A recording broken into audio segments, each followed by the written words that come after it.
Saya sekarang masuk ke konteks dakwaan dalam perkara ini, saudara ahli. Di dalam perkara ini, Prof, ini para pelaku didakwa dengan ketentuan pasal 340 dan 338, pembunuhan berencana dan pembunuhan biasa 338. Bisa saudara ahli jelaskan dalam hubungan tadi juga hubungan bentuk kesengajaan.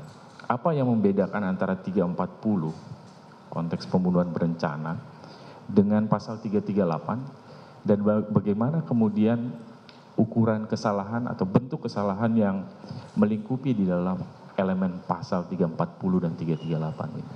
Silakan, Prof. Baik, mohon izin yang mulia.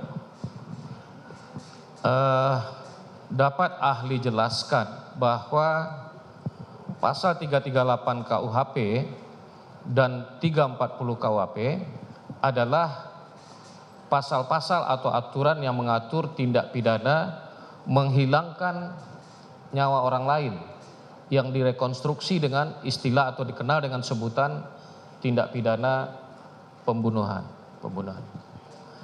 Nah, untuk membedakan antara rumusan yang terdapat dalam ketentuan pasal 338 dengan pasal 340 KUHP, tentu acuan kita adalah unsur-unsur yang terkandung di dalam kedua pasal itu. Kalau kita perhatikan rumusan pasal 338 KUHP dan 340 KUHP, kedua pasal ini justru merumuskan aspek kesalahan itu dalam bentuk dengan sengaja, ya, baik 338 maupun 340.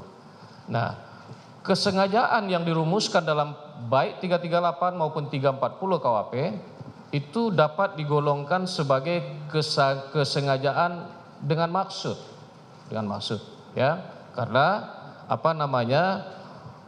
tujuan dari si pelaku melakukan tindak pidana itu adalah untuk mewujudkan akibat dari delik yang dirumuskan dalam kedua pasal itu, yakni hilangnya nyawa orang lain. Tapi meskipun demikian, antara kedua pasal ini terdapat perbedaan yang signifikan terkait dengan unsur kesengajaan itu juga. Sebab dalam 340 kesengajaan itu tidak hanya berhenti sampai di kesengajaan itu, tapi dengan sengaja dan dengan direncanakan terlebih dahulu.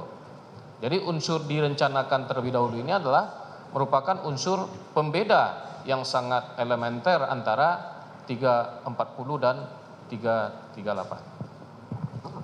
Baik, kami lanjutkan, saudara ahli. Tadi disebutkan soal unsur yang sangat berbeda antara 338 dan 340 dengan sebelumnya berencana terlebih dahulu. Andi Hamzah di dalam bukunya bahkan menerjemahkan mort, premeditating itu dengan perenungan. Dia menerjemahkannya dengan perenungan. Bisa saudara ahli jelaskan apa sebenarnya yang dimaksud dengan makna berencana ini dan apa ukuran-ukuran kriteria sehingga kita bisa mengkualifikasikan bahwa ini adalah bagian dari unsur berencana. Silakan, Prof. Baik, mohon izin yang mulia.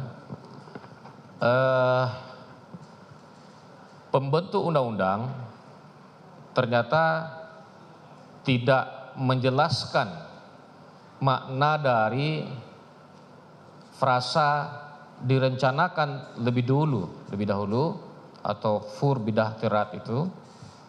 Nah, oleh karena itu pada ketika pembentuk undang-undang tidak merumuskannya, maka tentu kita harus melihat ke dalam teori atau pendapat dari para ahli terkemuka.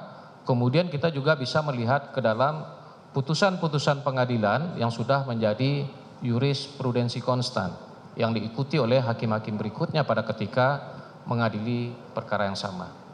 Nah, dalam penelusuran terhadap berbagai literatur dan putusan-putusan hakim, terungkap bahwa yang dimaksud dengan direncanakan lebih dahulu atau fur bidah terat itu adalah minimal harus memenuhi 3 unsur atau 3 syarat.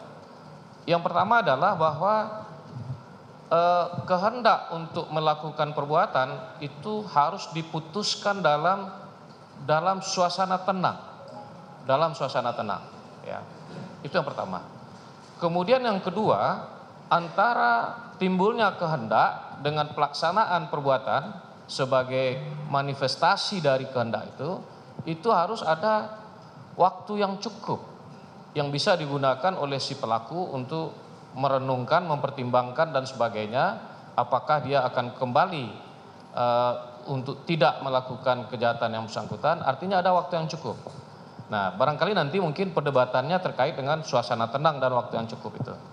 Kemudian yang ketiga adalah bahwa pelaksanaan dari kehendak harus juga dilaksanakan dalam suasana tenang, dalam keadaan tenang. Demikian.